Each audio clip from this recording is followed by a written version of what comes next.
na siya sa pwesto nung nagsimula yung impeachment. Gusto ko siyang tanungin, di ba? I'm sure na pinapanood niya at wala dyan sa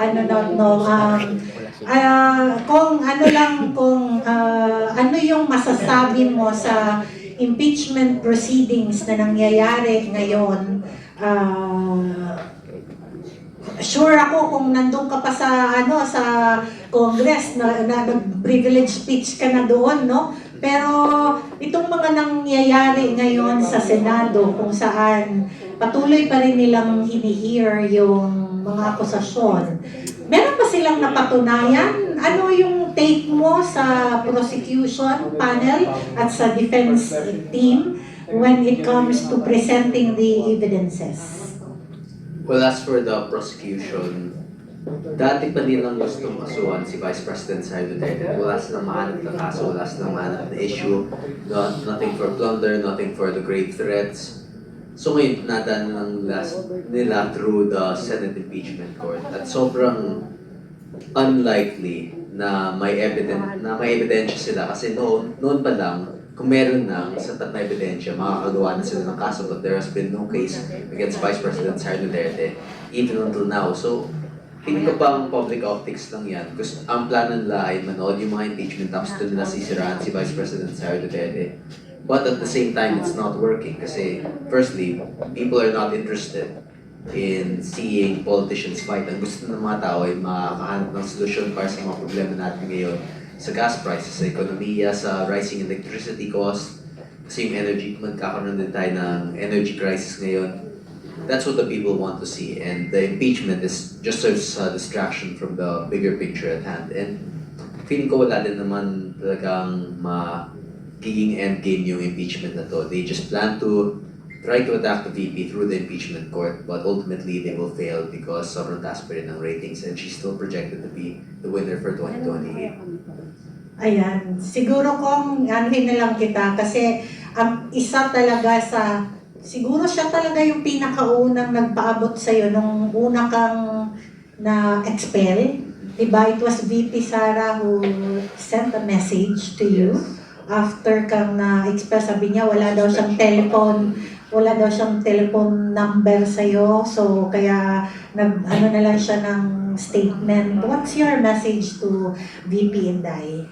I also wish her the best, especially in this moment of impeachment, especially na daming ginagawang issues laban sa kanila.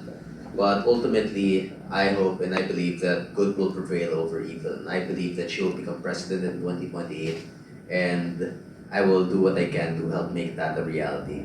Wow! Ganda naman, diba? At syempre, napakalaking impluensya niyang gagawin ni Kong Miao para sa mga kabataan, no? In fact, yung aking mga anak, no, nasa college na, senior high, sabi nila, kakaiba talaga daw si Kong, no? Kaya, I'm sure na sa mga kabataan, nagkaroon sila ng panibagong pag-asa na pwede ka palang magsilbi sa sa gobyerno na tama ang puso mo, no? So, Kapeni?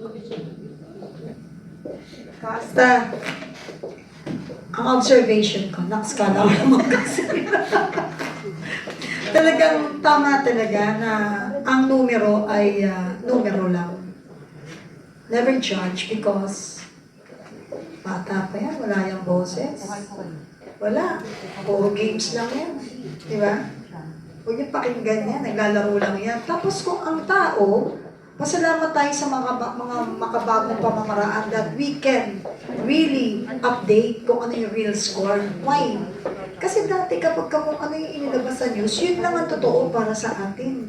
Kung sino lang yung nag-wave at pambayad sa media, sa commercial, yun ang iboboto natin. Pero ngayon, because of this new mga makabagong pamamaraan, we cannot fool yung Filipino people. And I thank God sa pagbibigay mo ng mga dunong sa mga tao para magkaroon ng ganitong makabagong pamamaraan. Para mabawasan naman. At hindi tayo gawing mangmang. At huwag tayong tinatarantado lagi-lagi. At gusto ko lang malaman, ano ba yung tunog ng buhaya? Paano? di ba alam mo naman that I compose song? Gusto ko without words kasi ngayon talaga, I believe that the children is our future. Biglang kumanta. I believe that now, actions speak louder than words. So siguro without lyrics at all, we can make or create a song para sa ano, yung tunog lang ng tapos yung chorus kasi alam mo karamihan ng mga magagandang salita, mababangong pangako, parang pagod na ang Pilipino, hindi na sila naniniwala. So tunog na lang ng meow at tunog na lang ng mga buhaya ang pakinggan natin to remind us kung paano tayo niloko. Paano tayo ginahasa. Paano ginahasa? Sabi natin, Kakora Gidote. What can you say about my opinion? Hindi, Kong, tanong natin kay Kong. Nung nandun ka sa ano, kasi di ba, pangalawang taon na nila itong ginawa tong impeachment eh. So, approximately in the House of Representatives, lahat ng mga committee hearings nila na ginawa, lahat ng ano, magkano kaya ang total na inabot na ginastos ng ano ng mga kongresista? At saka nung naghihiring kayo, meron bang mga pagkain na siniserve doon sa House of Representatives para sa lahat ng mga tinatawag nilang mga testigo at mga Yes. ano?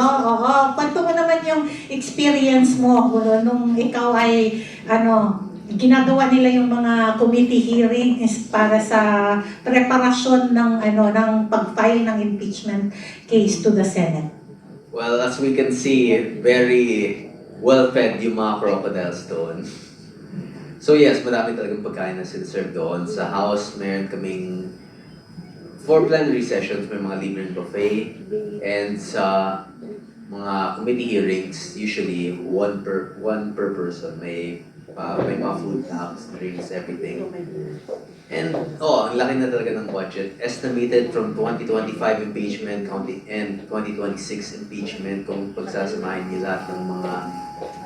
Kasi nag-shift din sila eh. Yung mga voto ng yes, magkakaroon ng increased budget allocations. Kung nagsama mo lahat yan, possibly billions na. Ito yung tanong ko, did you ever know kung itong ano, 'di ba? Kasi may private prosecutors. Saan nanggaling ang pinambabayad sa kanila? Well, di ko alam kasi it cannot be I don't believe it would be a private person that is sponsoring the impeachment. So, it has to be public funds kung ganun. They're not very open to disclosing the funds for the private prosecution. At hindi din sila nagre-release ng parang hindi sila nagre-release ng funds o kung paano nila ginagastos yung pera para sa impeachment. But we can already see that millions and So, hundreds of millions. parang naging confidential funds. It's very confidential. Kasi yun lang. Oo, walang transparency, no? Kung ano ang ano, dapat i-audit natin ang House of Representatives. Kasi, alam mo kung bakit ko to binring up. Kasi, di ba, dininay ng Senate yung gastos para sa pagkain ng ng prosecution. Eh, di ba, this is yung defense, di ba? Dininay yung yung budget allocation para sa pagkain ng defense. Ang prosecution, ang gumagastos doon kasama. Kailangan lang magtanong kayo mga kababayan, di ba? Kasi ayaw nilang gumastos, magkano lang yung inabot ng 1 million for the whole duration of the 92 days, di ba? Pero sila, ang dami nilang gastos, tsaka sabi ko nga, I started in the Senate 1999, so ilang impeachment din yung na-witness ko na. Parang wala namang naging issue dun sa pagkain na hindi pa kakainin, di ba? Ngayon lang nagkaroon ng issue na hindi pa kakainin. Kung kailan bumaha ng mga mali-maletang pera sa mga sa mga politiko at sa mga kongresista according sa mga nag-witness, no? Ngayon pa sila walang mapakain. Kaya iniisip ko tuloy, sino ba kumakain? Eh, sabi mo, ang daming pagkain doon sa House of Representatives. Kaya siguro sobrang tumaba ni Kong Tulfo. Siya na ang umubos ng budget ng pagkain. Sorry po inaano ko lang kasi hindi ka naman ganun kataba noon. Alam mo kung makatanong ka, pinanonood kita, parang nasa panel si Kong Kiko, parang inaantay ko sabihin ni Kong Kiko, Madam Chair, I beg your pardon. Pero alam mo, sa totoo lang, si Kong Kiko walang reservation. Pag nagsalita, straightforward ka ang tanong mo, straightforward din ang sagot niya. Bumaligtad ka ng tanong mo, straightforward pa rin siya. Kaya, alam mo, yun ang kinatakutan. Kaya inagaan nila yung pagsira. But you cannot put a good man down. At saka hindi. Tingnan mo yung itsura. Tingnan mo yung itsura nila. Tsaka itsura nito nung dumating. Oo, tingnan mo, ang presko, ang kinis-kinis. Kasi ang dami pa ng pagkain, bakit nanonood? Di ba pagkagutom ka nanonood yun dito? Anong tawag? May tawag si Kong. Anong tawag doon, Kong? Ay, yung rabies. Hindi daw yung pagsisinungaling, baka may rabies. Alam mo, madagpot pa. Madadampot na naman tayo dito. Sabi ko sa inyo, spare me. Yes lang po ako rito Oo, guess na ako. Ako po, please spare me, sila lang po. Kasi po, May ako po director yung- po kami rito. Ako po kasi yung magdadala ng food pagka kinuha niyo po sila. So, hindi kayo Ralph Tulfo yung dadalhin ng pagkain, ha? Pwede ba siya na lang ang mag-donate ng pagkain para kay Total, gumagastos naman siya ng magkano yan sa isang dinner lang? 700,000 yun, di ba? Magkano yun? Ay, sa Las Vegas. Sa Las Vegas. Mga millions yun eh, millions. Kaya nga, millions, di ba? Tapos yung ng buong defense team is, ako po, huwag kang magagalit sa akin. Ako po ay nananawagan kay Congressman Tulfo. Pwede bang bawas-bawasan mo yung pang Las Vegas mo? Ikaw na mag-donate ng pagkain para sa defense. Total, kayo naman ang namerwisyo kay VP Inday Sara. Alam nyo, mga kababayan, kalokohan ito na hindi babadgetan. Kasi part ito sa pagkatapos niyan, pagdating ng dulo ng year-end sa Senado. Alam ko to kasi galing ako sa Senado di ba? Pagdating ng year-end sa Senado, magsusuli sila ng pera, may porsyento yan Nagsuli ka na, diba? Savings. Tapos gagamitin nila for whatever na gusto nila sa savings nila. Uy, kasi sabi ni Kapunan, huy! Kami naman ngayon mag-uwi sa inyo. Huy, mga senador, gamitin nyo yung pera ng taong bayan dahil piniperwisyo nyo yung binoto ng 32 million Filipinos kahit walang saysay ang impeachment trial na yan. Tapos ngayon, ayaw nyong pakainin. Kaming mga bumoto sa kanya. Oo, kami naman yung taxpayer. Gusto namin pakainin nyo yung defense team. Sinabi ba, hoy? Oo, sabi niya, hoy, buloy. Hoy, don't answer. Don't answer. Ganun ba yun?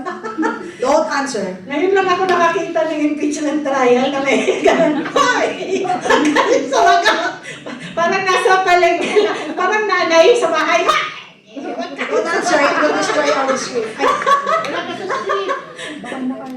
Alam mo, lumala. Ay, sige na, ikaw na. Alam mo, sa totoo lang ito si Kaasa talaga na nadadala ako. Pero tama, magpagano tayo sa agos ng katotohanan, huwag sa agos ng kasinungalingan. Dahil hindi tayo mangmang. Maging mangmang ka once. Pangalawa, pwede bilang tao, we're not perfect, nagkakamali.